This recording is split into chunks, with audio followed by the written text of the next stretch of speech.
Hello, Aries, Sun, Moon, Rising, and Venus signs. Kamusta kayo? Sana po nasa mabuti kayong kalagayan. Welcome back po sa Star Tarot. Kung bago kayo rito, welcome din kayo. Thank you for your support. I truly appreciate it. God bless you all, Aries.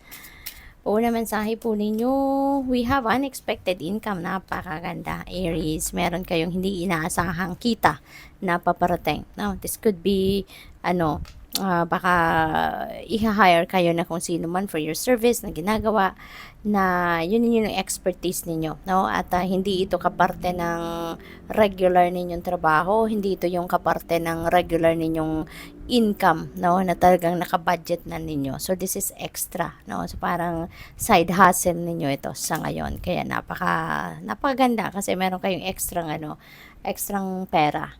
What else? We have marriage. Yan. So, ang iba siguro sa inyo is going to get married na.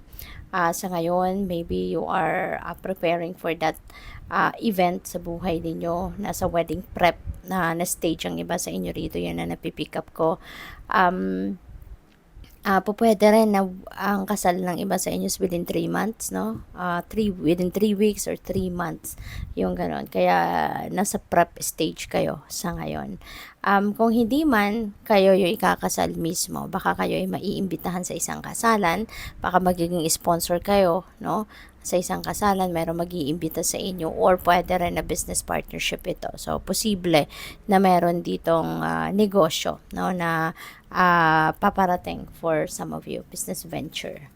What else? We have poverty. Ayan. So, ang iba sa inyo, no? So, this is good. Kung mayroon kayong unexpected income na dadating, makakatulong na yan dito sa medyo sa financial constraint na nararamdaman ninyo. So, or nararanasan ninyo. So, there could be some, some difficulty pagdating sa pera, no? Ang iba sa inyo sa ngayon, pwedeng nagkukulang kayo sa budget, no, for some, para sa bills, para sa needs ninyo, basic needs, no, parang ganon. So don't worry, no, don't worry, kasi lahat naman ng bagay may katapusan, hindi ba? Lahat ng sitwasyon nagbabago for the better. Kaya kung ano man ito, no, just keep thinking positive, no, just project positive energy despite na meron kayong problemang ganito. Kasi mas kapag nagpo-project kayo ng positivity, no, kahit may problema, makakaasa kayo na gagaan at gagaan ang inyong sitwasyon. There will be more blessings that might come your way. Okay? At na maaaring masolusyonan ninyo yung pangangailangan ninyo agad-agad. At katulad na lamang nito, meron kayong unexpected income na paparating, 'di ba? So that could help already diyan sa financial problems ninyo. We have thoughts, ayan, so maraming iniisip, no? Maybe because dyan sa financial problem na maaring pinagdadaanan ang iba sa inyo sa ngayon, kaya marami kayong iniisip. Possible din na yung babaeng ito yung laman ng inyong isipan, maaaring iniisip ninyo isang babae na pwedeng ninyong lalapitan para humingi ng tulong, diba, sa inyong problema, or possible din na itong babaeng ito baka yung jowa ninyo. Maaari yan ang iniisip ninyo. Baka or baka, alam mo yun, na-excited lang kayo, 'di ba, para sa pagpapakasal sa kanya, or there could be other issues, no, na yun ang iniisip ninyo regarding diyan sa babae. So, tingnan natin kung ano pa ang mensahe para sa iyo.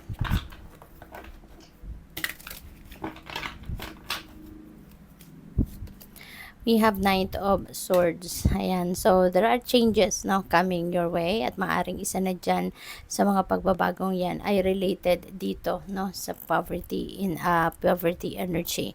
So, siguro magbabago na ang inyong sitwasyon dito. At yun na nga, no, magkakaroon na ng pwedeng magkaroon kayo ng breakthrough na ma-experience kayo sa ngayon. So, that could be the change that will come your way, no, mababago ng inyong sitwasyon at magiging maluwag na, magkakaroon na ng solution ang problema ninyo pang kaperahan. This is also a change, diba? Mababago na din ang sitwasyon ninyo from being single, diba? Ngayon, mag-aasawa na kayo. So, ganun din. And there could be also opportunities, no, coming your way. There could be various opportunities that might come your way dito na maaaring magpapabago din ang inyong sitwasyon. That could be an opportunity na you may need to take risk, diba? That could be an opportunity na game changer, magbabago yung takbo ng buhay ninyo. What else?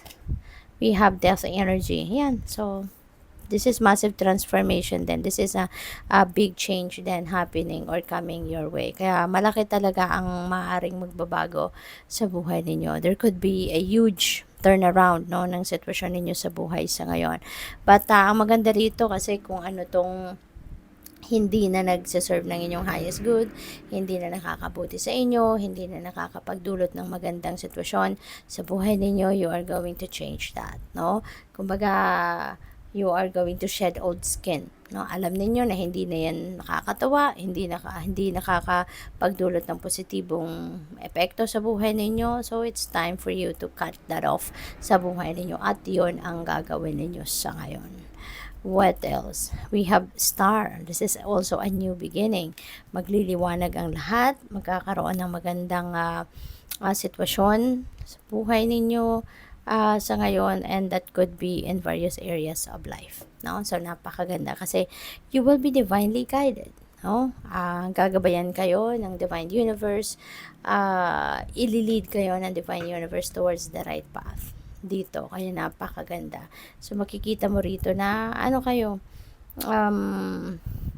the change, no, na mangyayari sa buhay ninyo, parang that will be in alignment with your destiny, that will be in alignment with your purpose, 'di ba? Kasi gabay ito, no? Gagabayan kayo, aakayin kayo ng Divine Universe patungo doon sa path na 'yon. Kaya kung ano man 'yan, whether that is in a relationship, whether that is in business, in kung ano mang trabaho or career ninyo, you know, you will be guided towards that. Kaya napakaganda. Wish fulfillment din ito. Kaya maaaring meron kayong wishes dito na magka-come to fruition din. So, we have 5 of Wands in reverse. Ayan. So, this is beautiful kasi end of conflict na yan. Magtatapos na ang away, magtatapos na ang hindi pagkakaintindihan.